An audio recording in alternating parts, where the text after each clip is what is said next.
आज नंतर कुणावरही हल्ला झाला तर बाप्पाला नाही तर मला फोन करा. माझा फोन 24 तास चालू असतो. आम्हाला फोन करा, आपण काय करायचं ते करू. आणि मी आज मुख्यमंत्र्यांना वेळ ऑलरेडी मागितलेली. मी येणार होते म्हणून मी कालच रिक्वेस्ट टाकली.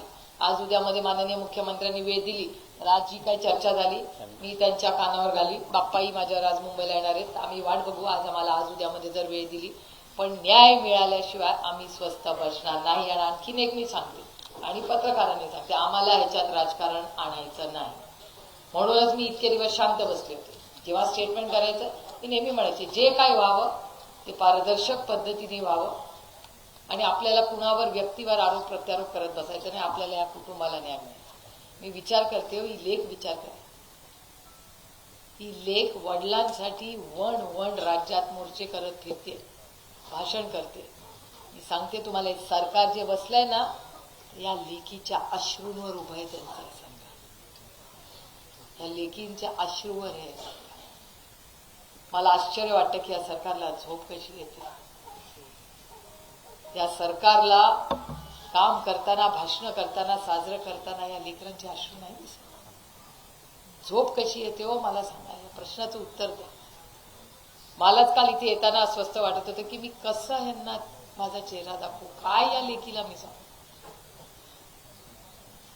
अहो मी पण गेले खूप गोष्टींमध्ये, पण माझे वडील माझ्यावर आहे, तिचे वडील परत येणार नाही आहे. तो लढायला लेकी लढू शकतात. आम्ही सगळ्या लढलो, तुम्ही पण लढला, आमचे भाऊ पण खूप लढले. पण हिला कुठल्या तोंडाने उत्तर देऊ. हिचे तर बाबा परत येणार. आणि मुलगी अभ्यास करते, भाषण करते आणि ते असंवेदनशील सरकार फार एका शब्दाने बोलत न्याय देऊ म्हणतं. काय न्याय घ्या कुटुंबाला. आणि माझा प्रश्न आहे पुन्हा माननीय मुख्यमंत्र्यांना की तो 7वा माणूस आहे कुठे. त्या तानाजी सावंताचं पोरग विमान तो वापस बोलेल. माझा काही नाही, ते तुमचा वैयक्तिक, ते तानाजी सावंतजी जे काय त्यांचं झालं, तो तुम्हाला मुलगा सापडतो विमान परत येऊन. पण आमच्या भावाचा खुनी हा तुम्हाला सापडत. इतके निर्दयी आहात तुम्ही. काय गरीब आहे, शोषित आहे, वंचित आहे, पीडित आहे म्हणून त्याला आवाज नाही या देशामध्ये. हे सब नाही चले.